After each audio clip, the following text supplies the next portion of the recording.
Em um dia 1º de dezembro de 1955, em Montgomery, Alabama, a costureira Rosa Parks entrou no ônibus que a levaria para casa, depois de um exaustivo dia de trabalho, e dirigiu-se para os fundos do veículo, local destinado aos negros.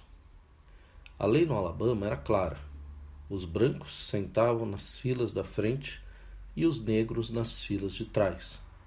No entanto, havia ainda uma outra exigência. Caso entrassem mais brancos no ônibus, o cordão que separava as fileiras dos brancos e dos negros era alterado, e os negros deveriam ir ainda mais para o fim do ônibus, ou então ficarem de pé, para que os brancos fossem acomodados. Rosa Parks conhecia essa regra e a repudiava, mas várias vezes levantou-se e terminou a viagem de pé para que um senhor ou senhora branca, uma jovem de cabelos bem penteados com pacotes de compras, ou um rapaz vindo de um passeio com a namorada, pudessem sentar onde até então ela estava. Mas naquele dia 1º de dezembro de 1955, quando na terceira parada alguns brancos entraram e ficaram de pé diante dela, ela olhou pela janela e disse: "Hoje não." Seus pés doíam e ela estava um pouco irritada. Ela não deveria ter de se levantar apenas porque era negra. Isso simplesmente não estava certo. O motorista, James Blake, pediu que ela se levantasse, mas ela disse não.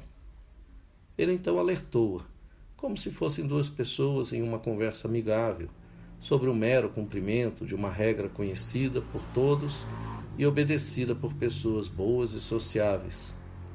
Bem, então vou fazer com que aprendam. Rosa Parks tinha ali a chance de se levantar e chegar em casa e preparar o jantar e depois dormir para que no dia seguinte sua jornada recomeçasse. Mas ela disse apenas: "Pode fazer isso." Rosa foi presa por isso. Por um não. Um não que comoveu a comunidade negra e levou o então jovem pastor Martin Luther King, de apenas 26 anos, a liderar um boicote aos ônibus de Montgomery. Outros não se juntaram ao de Rosa Parks. Por todo o sul do país e logo por todo o país, manifestações engrossavam esse não. O caso foi levado à justiça e no dia 21 de dezembro de 1956, 382 dias depois do não de Rosa Parks, a Suprema Corte decidiu que a segregação racial nos ônibus norte-americanos era incorreta, ilegal, e a proibiu. Rosa e todos os negros estadunidenses não precisariam mais levantar para que um branco não ficasse de pé. Diante da decisão, Rosa Parks disse: "Foi uma vitória importante, mas o caminho ainda é longo." E ela sabia o que estava dizendo.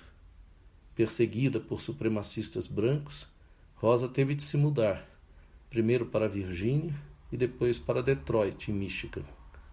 Mesmo lá, continuou sofrendo com a decisão que tomou e que a tornou um símbolo da luta por igualdade racial.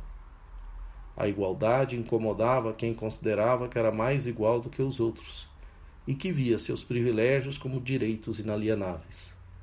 Por isso, essas pessoas viam os negros, e Rosa Parks, que começou aquilo tudo, como pessoas que queriam lhes tirar algo, o que era incorreto. Os negros tinham o seu lugar. Por que queriam ser iguais e ocupar o lugar dos outros? Quando Rosa estava no banco do ônibus, diante do motorista que a instava a se levantar, ela disse: "Eu não deveria ter de me levantar." Essa certeza era maior e mais relevante do que a lei.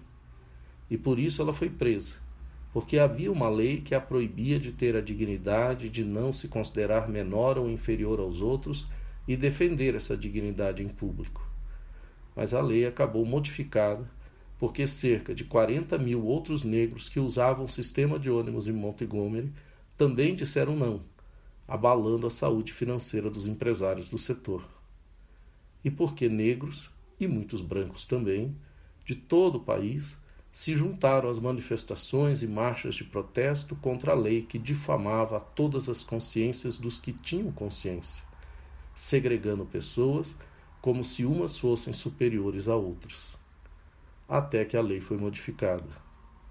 Rosa Parks, que morreu em 2005, depois de uma vida de luta e sofrimentos, foi enterrada com honras e discursos.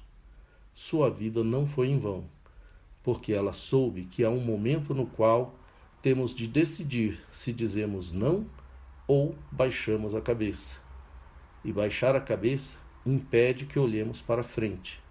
E então tudo fica como está, do jeito que os que oprimem chamam de normal, natural, e os que sofrem a opressão chamam de intolerável.